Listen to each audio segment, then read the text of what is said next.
Welcome to rhythm of learning. PSC പരീക്ഷകൾക്ക് വേണ്ടി തയ്യാറെടുക്കുന്ന പല ഉദ്യോഗാർത്ഥികൾക്കും വളരെയധികം സന്തോഷം തരുന്ന ഒരു കാര്യമാണ് PSC പരീക്ഷ എഴുതാനുള്ള പ്രായപരിധി കൂട്ടി എന്നുള്ളത് അല്ലെ.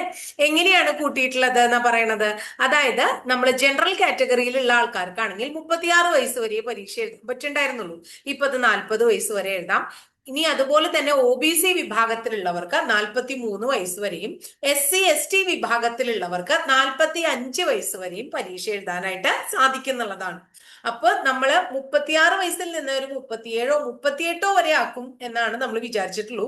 40 വയസ്സ് വരെ പ്രായപരിധി ഉയർത്തും എന്നുള്ളത് ഒരിക്കലും പ്രതീക്ഷിച്ചിട്ടില്ല.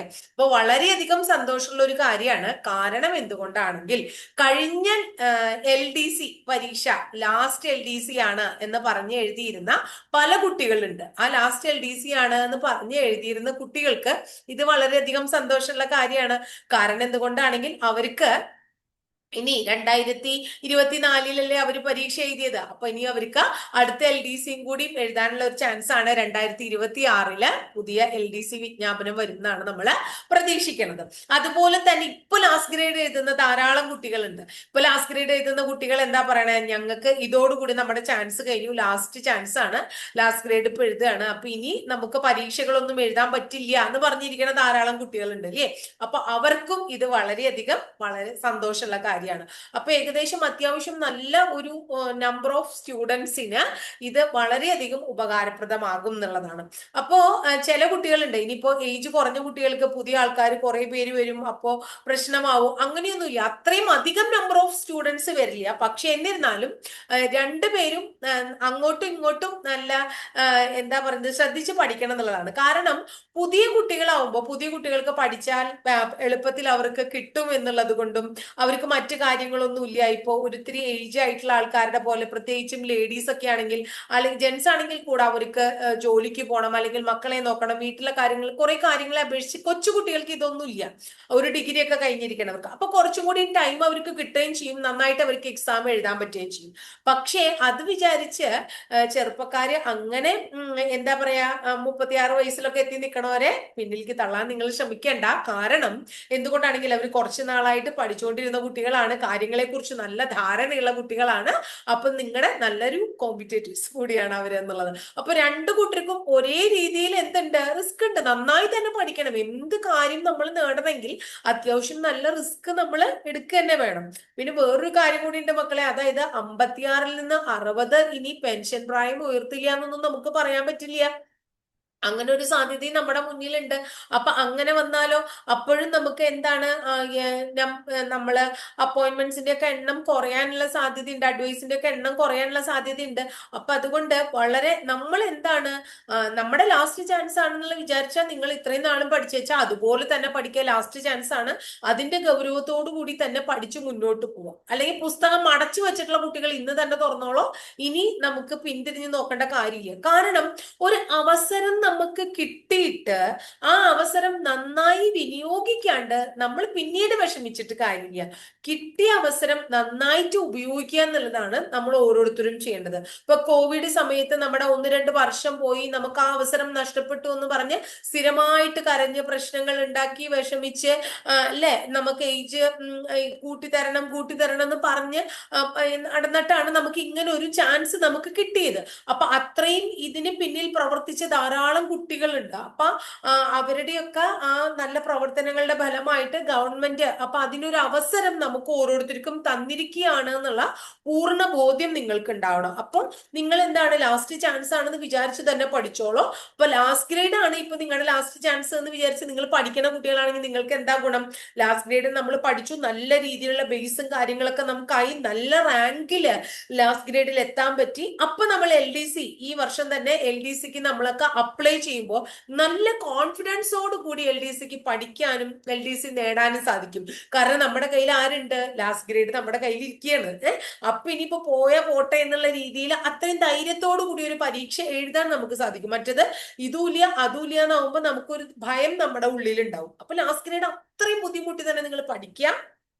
പഠിച്ചതിൽ നല്ല റാങ്ക് നേടാനായിട്ട് ശ്രമിക്കുക. എന്നിട്ട് എന്താണ്, അടുത്ത LDCയും അതുപോലെ തന്നെ ഡിഗ്രി ലെവലും എക്സാമുകളും ഒക്കെ നമുക്ക് എഴുതാൻ പറ്റും എന്നുള്ളതാണ് നമ്മളെ വളരെയധികം സന്തോഷമാക്കണ ഒരു കാര്യം. പിന്നെ യൂണിഫോം, അങ്ങനെയുള്ള യൂണിഫോം കാറ്റഗറീസിന് അങ്ങനെയുള്ള കാര്യങ്ങളൊന്നും പറഞ്ഞിട്ടില്ല. അത് കൃത്യമായിട്ട് നമുക്ക് പിന്നീട് അറിയും. എന്തൊക്കെയാണെങ്കിലും ഒരു കാര്യം നമ്മൾ തീരുമാനമായല്ലോ, 40 വയസ്സ് വരെ നമുക്ക് എന്ത് എഴുതാം, PSC പരീക്ഷ ജനറൽ കാറ്റഗറിയിലുള്ളവർക്ക് എഴുതാമെന്ന് മനസ്സിലായില്ലേ. 43 വയസ്സ് ഒരു OBC-കാർക്ക് എഴുതാമെന്നായില്ലേ. SC ST വിഭാഗക്കാർക്ക് 45 വയസ്സ് വരെ എഴുതാം എന്നുള്ള നമുക്ക് ആ ഒരു ധാരണയായില്ലേ. അപ്പൊ ഇനി നിങ്ങളൊന്നും ചിന്തിക്കേണ്ട, നമ്മൾ പഠിക്കുക. നമുക്ക് പഠിക്കാൻ ഇനി 5 വർഷം അല്ലെങ്കിൽ 4 വർഷം കൂടി, എനിക്ക് ഇപ്പൊ 35 വയസ്സിൽ നിൽക്കുന്നവർക്കാണെങ്കിൽ എനിക്ക് 5 വർഷം കൂടി ഉണ്ട്, അല്ലെങ്കിൽ 36 നിൽക്കുന്നവർക്കാണെങ്കിൽ എനിക്ക് ഇനി 4 വർഷം കൂടി ഉണ്ട് എന്ന് വിചാരിച്ച് നിങ്ങൾ എന്ത് ചെയ്യരുത്, നിങ്ങള് പഠനത്തിൽ പിറകോട്ട് പോവരുത്. കുറച്ചും കൂടി ഉണർവോട് കൂടി പഠിക്കും. ഇപ്പൊ നിങ്ങൾക്ക് മനസ്സിലായല്ലോ ആ വിഷമം, ഇനി ഒരു പരീക്ഷ എഴുതാൻ പറ്റില്ല എന്നുള്ളൊരു വിഷമത്തിൽ കൂടെ ഇത്രയും നാളെ നിങ്ങൾ കടന്നുപോയത് നിങ്ങൾക്ക് മനസ്സിലായി അല്ലെ. ഇനി ആ വിഷമത്തിൽ ഇനി ഒരു ചാൻസ് തന്നിട്ട് പിന്നോട്ട് പോകരുത്. ഇപ്പോ എന്താ പറയാ, കോവിഡിന്റെ കാര്യം നമ്മൾ നേരത്തെ പറഞ്ഞ ആ സമയത്ത് ഇപ്പോ SSC ആയാലും അതുപോലെ തന്നെ റെയിൽവേ ആയാലും എന്താണ് അതുമായിട്ട് റിലേറ്റഡ് ആയിട്ട് ഏജൊക്കെ എന്താ പറയാ റിലാക്സേഷനും കാര്യങ്ങളൊക്കെ കൊടുത്തു. അപ്പൊ അത് പറഞ്ഞിട്ടായിരുന്നു നമ്മള് കേരള PSCയിൽ നമ്മൾ ഉദ്യോഗാർത്ഥികൾ അതിന് വേണ്ടിയിട്ടായിരുന്നു നടന്നിരുന്നത്. അപ്പൊ ഇപ്പൊ നമുക്ക് അങ്ങനെ ഒരു അവസരം നമ്മുടെ മുമ്പിൽ വരികയാണ്. അപ്പൊ നമ്മൾ എന്താ ചെയ്യേണ്ടത്, അതിന്റെ ഗൗരവത്തോടു കൂടി തന്നെ ഇതിനെ കണ്ട് ഭംഗിയായിട്ട് പഠിക്കാം. ഇനി വീട്ടമ്മമാർക്കായാലും ആർക്കായാലും നമുക്കറിയാം, ഓൺലൈൻ ക്ലാസ്സുകളുണ്ട്, ഓഫ്ലൈൻ ക്ലാസ്സുകൾ. ഓൺലൈനൊക്കെ ഇപ്പൊ നമുക്ക് കേട്ട് കേട്ട് പഠിക്കാലോ. അപ്പൊ അതിനൊന്നുള്ള ബുദ്ധിമുട്ടുകളില്ല. അപ്പൊ അത്തരം അവസരങ്ങളൊക്കെ നമ്മുടെ മുമ്പിൽ ഉണ്ട് എന്നുള്ളതാണ്. ഇനി നിങ്ങൾ ധൈര്യമായിട്ട് ഇരുന്നോളോ, 2 3 വർഷം നമ്മുടെ മുന്നിലുണ്ട്. അപ്പൊ കുറച്ച് ഇരുന്ന് റിലാക്സ് ചെയ്ത് നമുക്ക് ഭംഗിയായിട്ട് പഠിക്കാം എന്നുള്ള ആ ഒരു ധൈര്യത്തോടു കൂടി തന്നെ നിങ്ങൾ പഠനം തുടങ്ങുക. ഇനി നമ്മൾ പഠനം ഇടയിൽ വെച്ച് നിർത്തരുത്. നമുക്ക് ജോലി കിട്ടുന്നത് വരെ തന്നെ ഈ പഠനം അതിന്റെ ഗൗരവത്തോടു കൂടി മുന്നോട്ട് കൊണ്ടുപോകാനുള്ള ഒരു എന്താ പറയുന്നത് ഉണർവ് നിങ്ങളുടെ ഉള്ളില് ഉണ്ടാക്കിയെടുക്കുക എന്നുള്ളതാണ്. ഇനി ഞാൻ ഇത് നേടിയിരിക്കും എന്ന് തീരുമാനാക്കുക. അതായത് അങ്ങനെ ഒരു തീരുമാനം നമ്മുടെ മനസ്സിലുണ്ടെങ്കിൽ നമ്മളെ പിന്തിരിപ്പിക്കാനായിട്ട് ആർക്കും സാധിക്കില്ല. ആരെന്ത് വേണമെങ്കിൽ പറഞ്ഞോട്ടെ, നമ്മൾ ആ ലക്ഷ്യത്തിന് വേണ്ടി മുന്നോട്ട് പോവാന്നുള്ളതാണ്. ഇപ്പൊ ലാസ്റ്റ് ഗ്രേഡിന് പഠിക്കുന്ന കുട്ടികളാണ്, അല്ലെങ്കിൽ VFAക്ക് പഠിക്കുന്ന കുട്ടികളാണ്, അല്ലെങ്കിൽ ബെവ്കോ LDC എനിക്ക് അത് വേണമെന്ന് വെച്ച് പഠിക്കുന്ന കുട്ടികളാണ്. അവരത് ലാസ്റ്റ് ചാൻസ് ആണെന്ന് വിചാരിച്ചു പഠിക്കായിരുന്നു. പക്ഷെ അവർക്ക് ഇനിയും നല്ല നല്ല ചാൻസുകൾ വരുന്നുണ്ട്. പക്ഷെ അവരിത് ലാസ്റ്റ് ചാൻസ് ആണെന്നുള്ളത് വിചാരിച്ച് തന്നെ പഠിക്കുക.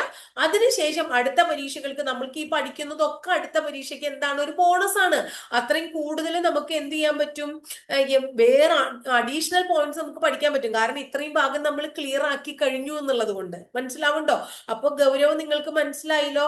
അതായത് നമ്മുടെ ഫ്യൂച്ചറാണ് നമുക്ക് ഒരു ചാൻസ് കൊണ്ടുവന്ന് തന്നേക്കാണ് ഭഗവാനായിട്ട്. അത് നമ്മൾ എന്ത് ചെയ്യരുത്, പുറം കാലോണ്ട് തട്ടിക്കളയരുത് എന്നാണ് പറയാനുള്ളത്. അത്രയും ഗൗരവത്തോടു കൂടി നിങ്ങൾ പഠിച്ചു മുന്നോട്ട് പോവാം. ഇപ്പോ റിതം ഓഫ് ലേണിംഗ് എന്ന് പറയുന്ന ടീച്ചറുടെ ചാനലില് ലാസ്റ്റ് ഗ്രേഡിന് പഠിക്കുന്ന കുട്ടികൾ ഉണ്ടെങ്കിൽ അവർക്ക് നമ്മളൊരു 100 ദിവസത്തെ സിലബസ് ഒക്കെ കംപ്ലീറ്റ് ചെയ്തിട്ടുണ്ട്. കാണാത്ത കുട്ടികൾ ഉണ്ടെങ്കിൽ ഒന്ന് കണ്ടു നോക്കുക. ടീച്ചറുടെ ക്ലാസ് ഇഷ്ടപ്പെടുകയാണെങ്കിൽ ഒന്ന് ലൈക്ക് ചെയ്യുകയും നിങ്ങളുടെ കൂട്ടുകാർക്ക് ഒന്ന് ഷെയർ ചെയ്യുകയൊക്കെ ചെയ്യുക. അതുപോലെ തന്നെ ഇപ്പൊ SCRT പാഠഭാഗങ്ങളും പ്രീവിയസ് ഇയർ ക്വസ്റ്റ്യൻ പേപ്പറുകളും ഒക്കെ നമ്മൾ അപ്ലോഡ് ചെയ്യുന്നുണ്ട് കേട്ടോ. അപ്പോൾ ഇത് ആദ്യമായിട്ടാണ് ടീച്ചറുടെ ചാനൽ കാണുന്നതെങ്കിൽ ഒന്ന് സബ്സ്ക്രൈബ് ചെയ്യാനും അതുപോലെ തന്നെ ആ ബെല്ലൈക്കൺ ഒന്ന് എനേബിൾ ചെയ്ത് നിങ്ങൾക്ക് കൃത്യമായിട്ട് നോട്ടിഫിക്കേഷൻ വരാനായിട്ട് അത് സാധിക്കുകയും കൂടെ ചെയ്യും കേട്ടോ. അപ്പൊ ഇത്രയേ ഉള്ളൂ. എല്ലാവർക്കും, അതായത് ലാസ്റ്റ് ചാൻസ് ആണെന്ന് പറഞ്ഞിരുന്നവരുടെ ആ ഒരു വിഷമമൊക്കെ മാറിയല്ലോ. അപ്പൊ നിങ്ങൾക്ക് എല്ലാവർക്കും നല്ല നല്ല മാർക്കുകൾ കിട്ടി, നിങ്ങൾ ആഗ്രഹിക്കുന്ന റാങ്കുകൾ കിട്ടി, ആഗ്രഹിക്കുന്ന പോസ്റ്റുകളിൽ എത്താൻ സാധിക്കട്ടെ എന്ന് ടീച്ചറെ പ്രാർത്ഥിക്കണം കേട്ടോ.